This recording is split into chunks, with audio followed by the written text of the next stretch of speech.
A Inconfidência Mineira.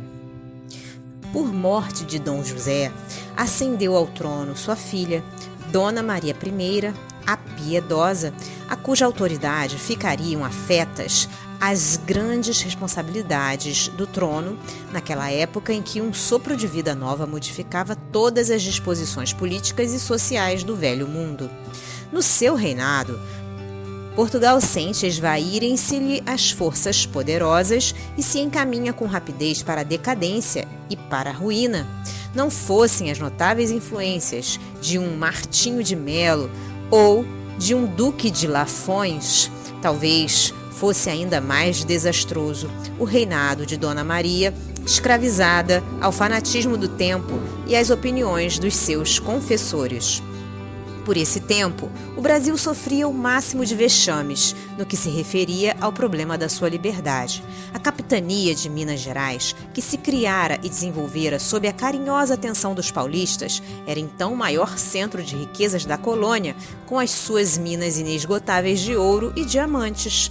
A sede de tesouros edificara Vila Rica, nos cumes enevoados e frios das montanhas, reunindo-se ali uma pleiade de poetas e escritores que sentiriam, de mais perto, as humilhações infligidas pela metrópole portuguesa, a pátria que nascia. A verdade é que em Minas se sentia, mais que em toda parte, o despotismo e a tirania. O clero, a magistratura e o fisco, juntos aos ambiciosos que aí se estabeleceram, apossavam-se de todas as possibilidades econômicas, presas de criminosa ânsia de fortuna. Os padres queriam todo o ouro das minas para a edificação das suas igrejas suntuosas. Os membros da magistratura consideravam de necessidade enriquecer-se antes de regressarem a Portugal com opulentas aquisições. Os agentes do fisco executavam as determinações da Corte de Lisboa, árvore farta e maravilhosa, onde todos os parasitas da nobreza iam sugar a seiva de pensões extraordinárias e fabulosas. Eram então numerosos na Europa os estudantes brasileiros, os quais de lá voltavam ao país saturados dos princípios filosóficos de Rousseau e dos enciclopedistas. A independência da América do Norte e a Constituição Democrática de Filadélfia animam aqueles espíritos insulados nas montanhas distantes. Por toda a capitania mais rica da colônia, desdobram-se quadros dolorosos da miséria do povo, esmagado pelos impostos de toda a natureza. As coletividades de trabalhadores, conduzidas à ruína pelo malogro das minerações, não conseguiriam suportar por mais tempo semelhantes vexames. Em Minas, porém, uma elite de brasileiros considera a gravidade da situação. Intelectuais distintos se sentem compenetrados da maioridade da pátria, que, ao seu ver, poderia tomar as rédeas dos seus próprios destinos. Iniciam-se os esboços da conspiração, depois de algumas conversações em Vila Rica, das quais, entre muitos outros, participaram Inácio de Alvarenga, Joaquim José da Silva Xavier, Cláudio Manuel da Costa e Tomás Gonzaga, conversações em que foram adotadas as primeiras providências. A infiltração das ideias libertárias começou a fazer-se através de todos os elementos da capitania, no que ela possuía de mais representativo. José Joaquim da Maia é enviado à Europa para sondar o pensamento de Jefferson, embaixador da América do Norte em Paris, e angariar a simpatia dos brasileiros espalhados pelo velho mundo para o movimento libertador. Os conspiradores mandam a São Paulo e a Pernambuco, que formavam os dois centros mais importantes do país, outros estudantes apaixonados pela emancipação da colônia, com o objetivo de conquistar a adesão de ambos ao movimento. Todavia, nem Joaquim da Maia conseguiu o auxílio de Jefferson, que apenas chegou a se interessar moralmente pelo projeto, nem os seus companheiros obtiveram o compromisso formal das capitanias mencionadas para se articular um movimento revolucionário. Pernambuco estava refazendo as suas economias depois das lutas penosas de Recife e Olinda, e São Paulo se encontrava desiludido depois da Guerra dos Emboabas, na qual, muitas vezes, fora vítima da felonia e da traição. A conjuração de Minas, contudo, prossegue na propaganda sem esmorecimentos, embriagados pela concepção da liberdade política, mas, dentro dos seus triunfos literários, afastados das realidades práticas da vida comum, os intelectuais mineiros não descansaram. Idealizaram a república, organizaram seus símbolos, multiplicaram prosélitos das suas ideias de liberdade. Porém, no momento psicológico da ação, os delatores, a cuja frente se encontrava a personalidade de Silvério dos Reis, português de Leiria, levaram todo o plano ao Visconde de Barbacena, então governador de Minas Gerais.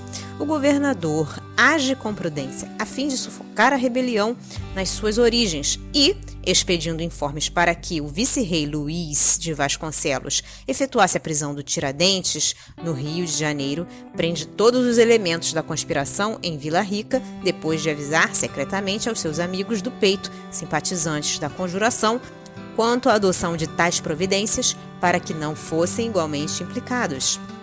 Aberta a devassa e terminado o vagaroso processo, são condenados à morte todos os chefes já presos. Os historiadores falam do grande pavor daqueles 11 homens que se ajuntavam, andrajosos e desesperados, na sala do oratório para ouvirem a sentença da sua condenação, após 3 longos anos de separação em que haviam ficado incomunicáveis nos diversos presídios da época. A leitura da peça condenatória pelo desembargador Francisco Alves da Rocha levou quase 2 horas. Depois de conhecerem os seus termos, os infelizes conjurados passaram as mais dolorosas e recíprocas recriminações. Os mais tristes quadros de fraqueza moral se patenteavam naqueles corações desiludidos e desamparados. Mas, no dia seguinte, a dura sentença era modificada. Dona Maria I havia comutado anteriormente as penas de morte em perpétuo degredo nas desoladas regiões africanas, com exceção do Tiradentes, que teria de morrer na forca, conservando o cadáver insepulto e esquartejado, para escarmento de quantos urdissem novas traições à coroa portuguesa. O mártir da Inconfidência, depois de haver apreciado angustiadamente a defecção dos companheiros, reveste-se de supremo heroísmo. Seu coração sente uma alegria sincera pela expiação cruel que somente a ele fora reservada, já que seus irmãos, de ideal, continuariam na posse do sagrado tesouro da vida. As falanges de Ismael lhe cercam a alma leal e forte, inundando-a de santas consolações. Tiradentes entrega o espírito a Deus nos suplícios da forca, a 21 de abril de 1792.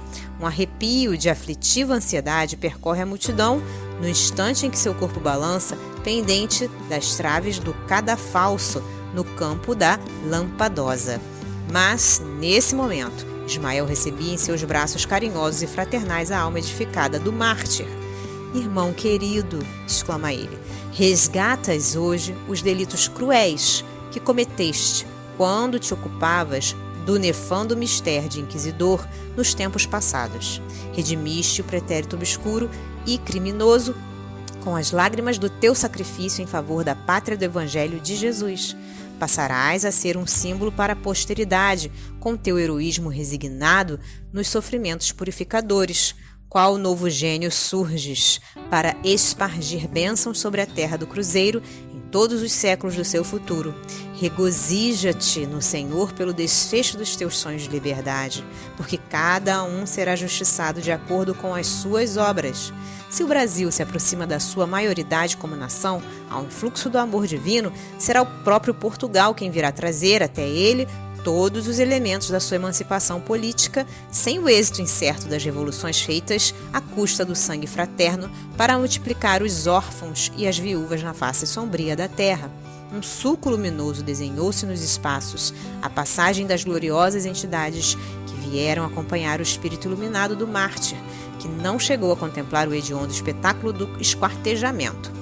Daí a alguns dias, a piedosa rainha portuguesa enlouquecia, ferida de morte na sua consciência pelos remorsos pungentes que a dilaceravam e, consoante as profecias de Ismael, daí a alguns anos era o próprio Portugal que vinha trazer, com Dom João VI, a independência do Brasil, sem o êxito incerto das revoluções fratricidas, cujos resultados invariáveis são sempre a multiplicação dos sofrimentos das criaturas dilaceradas pelas provações e pelas dores entre as pesadas sombras da vida terrestre. Se você gostou desta obra, colabore com a divulgação dos ensinamentos trazidos pelos benfeitores do plano espiritual. Adquira um bom livro espírita e ofereça-o de presente a alguém que ama. O livro espírita, além de divulgar os ensinamentos filosóficos, morais e científicos dos espíritos evoluídos, também auxilia no custeio de inúmeras obras de assistência social, escolas para crianças e jovens carentes, etc. As obras espíritas nunca sustentam financeiramente os seus escritores. Estes são abnegados trabalhadores na seara de Jesus, em busca constante da paz no reino de Deus. Adaptação do texto do Espírito Irmão W. Porque nós somos cooperadores de Deus. Paulo, Primeira Epístola aos Coríntios, capítulo 3, versículo 9.